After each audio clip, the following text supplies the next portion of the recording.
आप लोग आशा करते हैं अच्छे से होंगे और आपकी पढ़ाई भी बहुत ही अच्छे से चल रही होगी। बच्चों हम लोग क्लास 6 का संस्कृत प्यूषम, देखिए क्लास 6 में पहले चलती थी बुक संस्कृत प्यूषम, अब जो चल रही है बुक के वो है निधि, संस्कृत निधि चल रही है।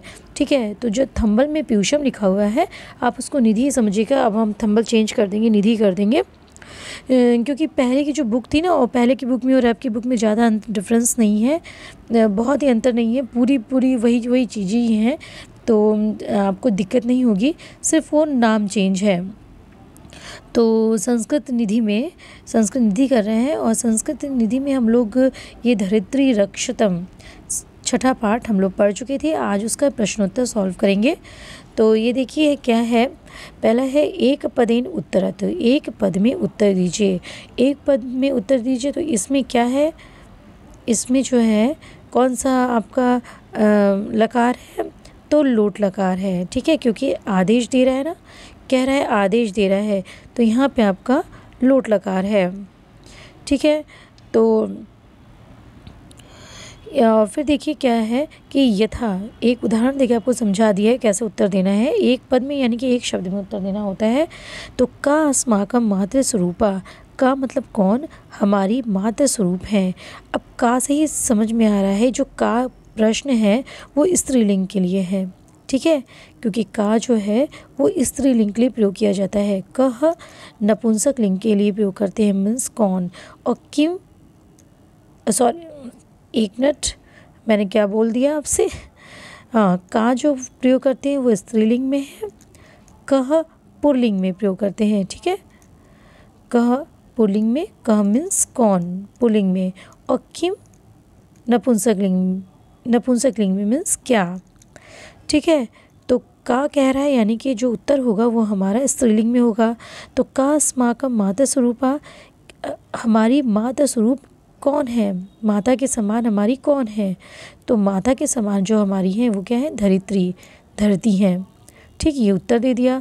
तो अब देखिए ऐसी तरह से आपको सारे प्रश्न के उत्तर देने हैं। धरातले कानी संते, हम आपको बता चुके हैं कि धरातले जब हम एक ही मात्रा लिखते हैं तो उसमें कौन सी विभक्ति होती है, सप्तमी एक वचन होता है। ठीक है, तो धरातल में कानी संति क्या क्या है, कानी संति क्या क्या है धरातल में। तो धरातल में नद्यः पर्वताः वनानि, उत्तर क्या होगा, नद्यः पर्वता वनानि। कहानी बहुत सारी चीज़ों की पूछ रहा है, धरातल में क्या क्या है, तो धरातल में नदियाँ हैं, पर्वत हैं और वन आदि हैं। फिर क्या है, कस्याः सौंदर्यम विलुप्तम भवति, किसका सौंदर्य विलुप्त होता है, विलुप्त होता है। तो प्रकृति में सौंदर्य क्या हो जा रहा है, विलुप्त हो जा रहा है, तो लिखेंगे प्रकृति है। फिर क्या है, शुद्ध प्राणवायु के ददति, शुद्ध प्राणवायु कौन देता है, ये ददति क्या है, ददति मतलब देता है, तो देते हैं ये बहुवचन में है ददति। ठीक है, दा धातु का है, दा मीन्स देना, उसका जब हम धातु रूप चलाएंगे तो बनेगा ददति, ये बहुवचन में। ठीक है, प्रथमा बहुवचन। तो शुद्ध प्राणवायु हमें कौन देते हैं, तो जो भी उत्तर होगा वो भी बहुवचन में ही होगा। तो उत्तर क्या है हमारा, वृक्षाः, पेड़, बहुत सारे जो पेड़ होते हैं वो पेड़ हमें जो है वो शुद्ध प्राणवायु देते हैं। विपत्ति नाम निवारणाय कस्याः रक्षणम आवश्यकम, विपत्ति नाम विपत्ति के निवारण के लिए, कस्याः विपत्ति के निवारण के लिए, कस्याः आय आ गया ना, तो इसमें चतुर्थी एक वचन का प्रयोग है। विपत्ति के निवारण के लिए कस्याः किसकी रक्षा आवश्यक है, तो वसुधायाः, वसुधा की रक्षा आवश्यक है। अब इसका और देखते हैं, ये पूर्ण वाक्येन उत्तरत, क्या है, पूर्ण वाक्य में उत्तर दीजिए। ये भी आपका क्या हो गया, ये क्रिया आपकी लोट लकार की हो गई। अब उदाहरण देखिए आपको बताया है कि पृथिव्याः अपरम नाम किम, पृथ्वी का अपर यानी दूसरा नाम क्या है, तो उत्तर क्या है, पृथिव्याः अपरम नाम धरित्री, पृथ्वी का दूसरा नाम धरित्री है। उसी तरह से आपको इसके उत्तर देना है कि प्राकृतिक संसाधनानां दुरुपयोगम कह करोति, प्राकृतिक संसाधनों का दुरुपयोग कौन करता है, तो प्राकृतिक संसाधनानां दुरुपयोगम मनुष्यः दुरुपयोगम मनुष्यः करोति। इधर जगह नहीं थी तो ऊपर लिख दिए हैं मनुष्यः करोति। ठीक है, मनुष्य करता है। प्राकृतिक संसाधनों का दुरुपयोग मनुष्य करता है। अब ये देखिए कह है कह कह मीन्स कौन, और ये पुल्लिंग के लिए आता है। ठीक है, तो ये पुल्लिंग के लिए है, तो जो भी उत्तर होगा वो हमारा पुल्लिंग में और एक वचन में होगा। ठीक है, क्योंकि ये भी एक वचन में है तो क्या हो जाएगा मनुष्य, मनुष्य करता है। और क्रिया भी हमारी एक वचन में है। अब फिर देखिए क्या है ख, पर्यावरणस्य महती हानि कथम भवति। पर्यावरणस्य, अब ये आपका आ गया अस्य षष्ठी एक वचन, यानी पर्यावरण की महती हानि, अत्यंत हानि कैसे होती है। पर्यावरण की अत्यंत हानि कैसे होती है, तो उत्तर क्या है पर्यावरणस्य महती हानि वृक्षाणाम विनाशेन भवति।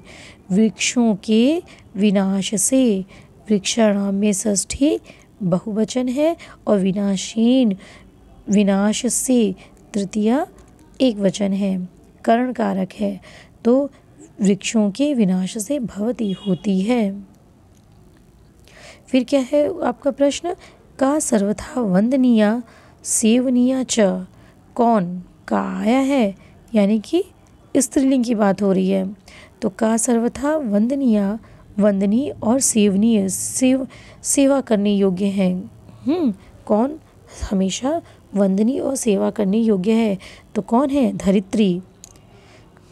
धरित्री, धरित्री क्या है स्त्रीलिंग है, तो धरित्री सर्वथा वंदनीया सेवनीया च। ठीक, अब हम देखते हैं नेक्स्ट हमारा मंजुषातः उचित विशेषण शब्दान चित्वा वाक्यानि पूर्यत। पूर्यत भी आपका क्या है लोट लकार में है। ठीक है, तो मंजुषात, ये जो उदाहरण दिए हुए हैं बॉक्स में, इस बॉक्स में उचित विशेषण शब्दों को चित्वा ले करके चुन करके वाक्यानि वाक्यों को पूर्यत पूरा करो। तो क्या हो गया, ये क्या हो गया, इयम अस्माकम मातृस्वरूपा, यह हमारी मातृस्वरूप है। जैसे एक उदाहरण दे दिया आपको मातृस्वरूपा, उसी तरह से इसको भरना है। अधुना विश्वस्य वर्धमाना, अधुना इस समय विश्व की बढ़ती हुई क्या हो जाएगा जनसंख्या शोचनीय। यहाँ क्या भराएगा जनसंख्या शोचनीय है। अस्मा भी हमारे द्वारा वसुधाया, हमारे द्वारा वसुधा की पृथ्वी की रक्षणम रक्षा कर्तव्यम करनी चाहिए। यहाँ क्या भराएगा रक्षणम। ठीक है, फिर क्या है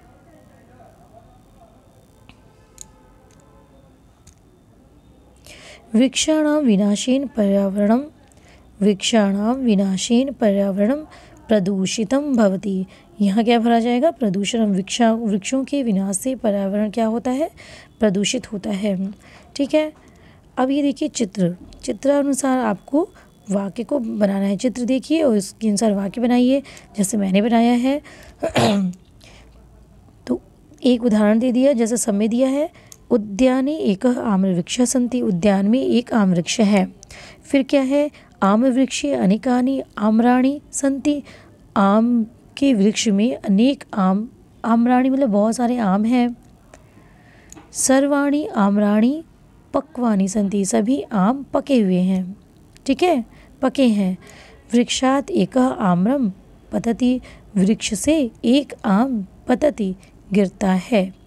वृक्षात वृक्ष से एक आम गिरता है। वृक्षात में पंचमी एक वचन है।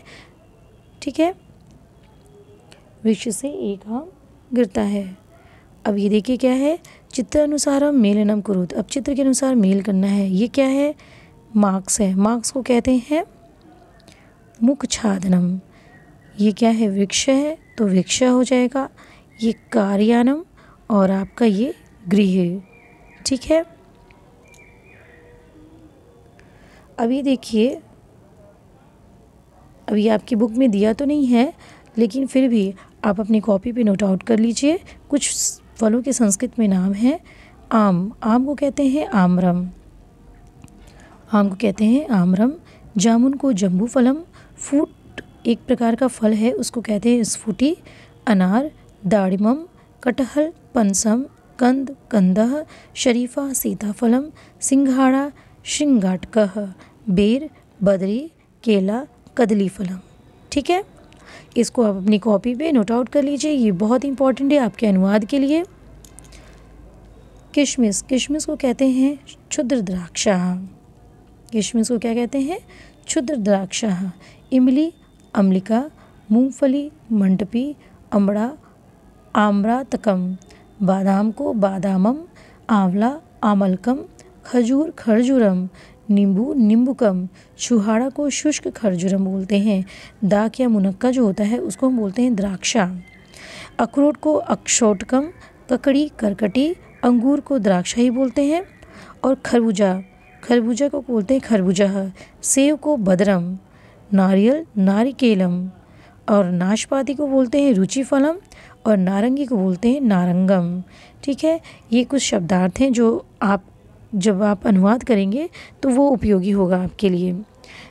और तो ये आपका जो चैप्टर ये फिनिश हो गया है।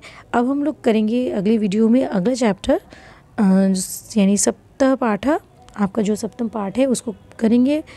तो इसमें आपको जो भी दिक्कतें हों उसको आप ज़रूर पूछा करिए, और इसको आपको कॉपी पे नोट आउट कर लीजिए। 1 से 2 बार जब आप इसको देखेंगे तो इसको ये आपको समझ में आ जाएगी, और जल्दी से जल्दी इसको याद कर लीजिए और ज़्यादा से ज़्यादा अनुवाद करने की कोशिश करिए। तो मिलते हैं अगले वीडियो में और अगले चैप्टर के साथ में।